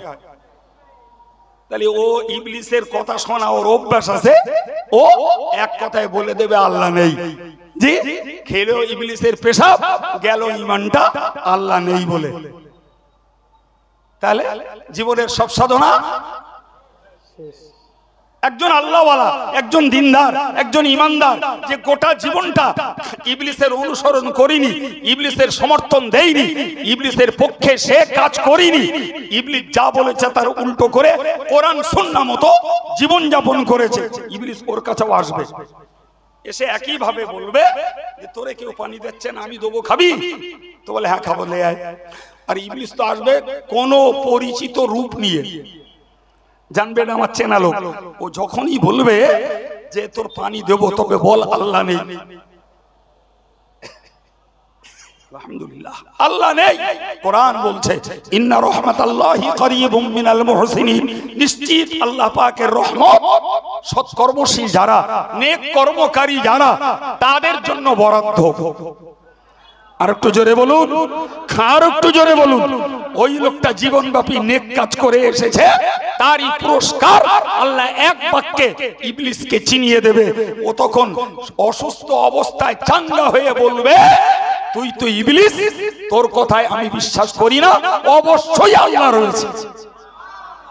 তাহলে একই চিত্র সবার। দুনিয়ার জীবনটা যে এক নিষ্ঠ নীতির উপরে দাঁড় করিয়ে চলতে চলতে মরণ দুয়ারে পৌঁছাবে, ইবলিসকে চিনিয়ে দেবে। তাকে কে? জি, সে তার ঈমান নিয়ে তাওহীদের বাণী আউড়িয়ে কলেমার বাণী পড়ে সে মৃত্যুর মুখে পতিত হবে। সুবহানাল্লাহ। কিন্তু যে জীবনব্যাপী ইবলিসের পথের অনুসরণ করেছে, প্রিয় ভাইরা আমার, ইবলিসকে সে চিনতে পারবে না, আল্লাহ তাকে চিনিয়েও দেবেন না। ফলে সে জীবনে যা একটু টুকটাক কিছু নেকির কাজ করেছিল, সবগুলো ভস্ম করে দিয়ে সে আল্লাহ নেই বলে বিশ্বাস করে হারিয়ে যাবে, হারিয়ে যাবে, তার জীবন চলে যাবে, সে জাহান্নামের জন্য বরাদ্দ হয়ে যাবে। সুতরাং আমি আপনাদেরকে বোঝাতে চাই, উদাহরণ আরো দেওয়ার থাকলেও আমার অত শক্তিও নেই, সামর্থ্যও নেই, জ্ঞান বুঝো কম। জি, যা আল্লাহ বলিয়েছেন একান্ত আল্লাহর দয়া। আল্লাহর দয়ায় কিছু কথা আপনাদেরকে বললাম, বিদায় নিতে যাব। জি, আপনাদের কাছে দোয়ার ভিখারি, দোয়া করুন আল্লাহ মরণ পর্যন্ত খাঁটি সুন্নাতুল জামাতের আকীদার উপরে, হানাফি মাযহাবের উপরে, মুজাদ্দিদে জামানের সিলসিলার উপরে খেদমতের সঙ্গে ব্যক্তি আমল দেশ জাতির উন্নয়নের খেদমতের সঙ্গে কায়েম রেখে ঈমান সহ আল্লাহ মৃত্যু দেন। বলুন আমিন। আমি আমার জাতির জন্য, কওমের জন্য, সমাজের জন্য, বিশেষত পরবর্তী প্রজন্ম যুব শক্তির জন্য অন্তর থেকে দোয়া করি, আল্লাহ এদের অন্তরে হেদায়েতের মহব্বত পয়দা করে দেন, এদের অন্তরে নামাজ কালামের প্রতি ভক্তি ভালোবাসা গাঢ় করে দেন, এদের অন্তরে আল্লাহ দেশ জাতির প্রতি নিবেদনের প্রীতি ভালোবাসা আল্লাহ জুগিয়ে দেন। বলুন আমিন। সম্মানিত ভাইরা আমার, অনেক ভাইকে পেয়ে আপনাদেরকে দাওয়াত দিচ্ছি। জি, অল ইন্ডিয়া সুন্নাতুল জামাতের সুবৃহৎ ইসলামী উচ্চ শিক্ষা প্রতিষ্ঠান আল্লামা রুহুল আমিন রাহমাতুল্লাহ আলাইহির স্মৃতি জামিয়া রহমানিয়া দাদা হুজুরের মতাদর্শের একটি বলিষ্ঠ পীঠস্থান। জি, পয়লা, দোসরা, তেসরা ফাল্গুন সেখানে মাহফিল হয়। আপনাদেরকে যাওয়ার জন্য দাওয়াত দিচ্ছি। অনেকে গিয়ে থাকেন, অনেকে সদস্য আছেন। ভাই, চৈতলের ছেলেরা, ভেবিয়ার ছেলেরা সেখানে এখনো রানিং ছাত্র। এই ছেলেটাও এখন ছাত্র। আল্লাহ চাইলে আগামী 4 বছর পরে, 3 বছর পরে এই ছেলেটি বুখারী শরীফ পড়ে মাওলানা হয়ে আসবে। আমি বিশ্বাসী দেশ ও জাতির কাজে লাগবে ইনশাআল্লাহ। দাওয়াত দিচ্ছি, আল্লাহর রাস্তায় একটু যাবেন, একটু যাবেন। আর একটা ছেলে এখানেই বাড়ি, কোন জায়গাটায় আমি জানি না বাবু, সে মাওলানা হয়েছে। গত বছর আরবি সাহিত্যের উপরে অনার্স করেছে, এবারে কারি পড়ছে। সেই ছেলেরাও এবার পড়ে ফিরবে। ভাই, তো আমরা চুক্তি করে হজ করি না, আমরা মানুষের ঘাড়ে ভর করে পয়সা খসাই না, উইদাউট এনি কন্ট্রাক্ট, চুক্তি ছাড়াই সভা করি। মানুষ বিবেচনা ভিত্তিক যেটা দেয় সেটা নেই, অবিবেচনা করে তারা আল্লাহকে বলবে। আমার পক্ষ থেকে কোনো জবাব কৈফিয়ত নেই, আমাদের পক্ষ থেকে কৈফিয়ত নেই। অল ইন্ডিয়া সুন্নাতুল জামাতের সংগঠন মাগরিবি বাঙ্গাল আঞ্জুমানে ওয়াইজিনের কৈফিয়ত নেই। ভাই, সেই সাথে এক্ষুনি চলছে প্রায় 50টার মতো হাফিজি মাওলানা বিভাগীয় মাদ্রাসা চলছে, প্রায় 250-র মতো ইসলামিক কেজি স্কুল চলছে, 16টার মতো মেয়েদের মাদ্রাসা। সবগুলো দাদা হুজুরের সিলসিলার বলিষ্ঠ এক একটা পীঠস্থান। গল্প নয়, আগামী 16ই কার্তিক শুক্র শনি খাদিজার সভা। ভাই, চৌঠক গারণ সেই বড় গোবরা চিস্তিয়া মাদ্রাসা, সেখানেও মহিলা মাদ্রাসা তার সভা।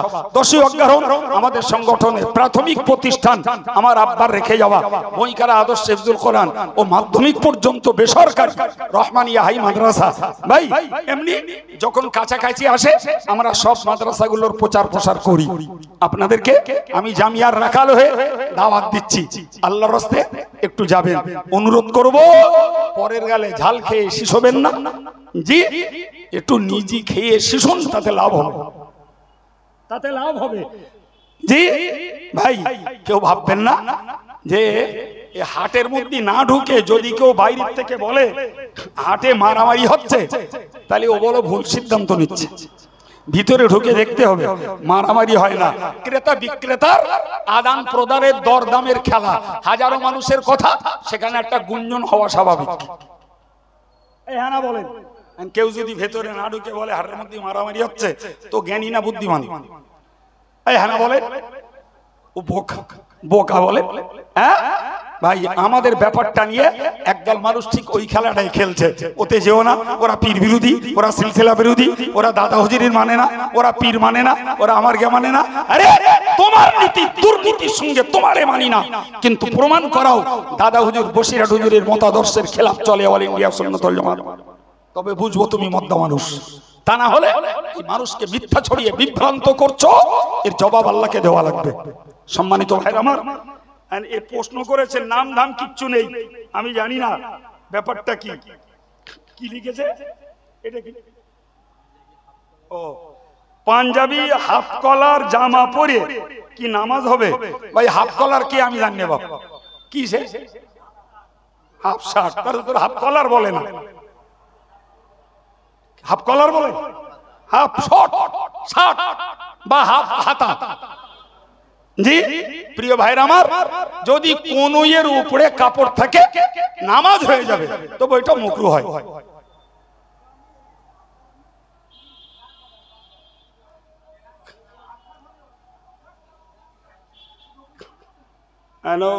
চাষা এখন সিংড়ি বাসুর দলে মিষ্টি যাচ্ছে। আরেকটা লিখেছে 5,000 10,000 টাকা চুক্তি করে ওই মিলাদ কি শোনা যাবে? আমার মনে হয় যারা চুক্তি করে ওদের কাছে জিজ্ঞেস করলি ভালো ছিল আমার চাচার। জি এখন আমি তো কাজ করি না, জিজ্ঞেস করছে আমার। এখন যারা করে ওর কাছে জিজ্ঞেস করলি ভালো হতো না? হ্যাঁ ভাই, এখন 10,000 5,000 টাকা চুক্তি করতেছে, সবার শুনবেন কি শুনবেন না, সব থেকে ভালো উত্তর দিতে পারবে প্রত্যেকের নিজের বিবেক। এই কেডা দিতে পারবে? নিজের বিবেক। জি ভাই, একটা হলো উইদাউট এনি কন্ট্রাক্ট, সময়ের মূল্য, গাড়ির তেল বা নিজের শ্রমের মূল্য, একটা পারিশ্রমিক। এটা ইমামেরে দেই, মুয়াজ্জিনেরে দেই, মাদ্রাসার শিক্ষকেরে দেই। সুতরাং যারা দিনের বাণী শোনাচ্ছে এদেরকেও বিবেক করে দেওয়া উচিত। হ্যাঁ, আর যারা চুক্তি করছে ভাই ওর জন্য যথেষ্ট দাদা হুজুরের ওসিয়তনামা পড়লে যথেষ্ট। তিনি বলেছেন যে অজনসিয়ত করিয়া কেউ টাকা সওয়াল করিয়া লইবেন না। এখন যারা নেচ্ছে তাদেরকে জিজ্ঞেস করতে হবে তারা দাদা হুজুরের মতের পক্ষে কাজ করছে না বিপক্ষে কাজ করছে। জি এখন যদি মনে হয় দাদা হুজুরের মতের বিপক্ষে কাজ করছে, ও শুনবেন কি শুনবেন না সেটা নিজের সিদ্ধান্ত নেন। আমারে জিজ্ঞেস করছেন কেন? ওমা আলাইনা ইল্লাল বালাগ। আসসালামু আলাইকুম।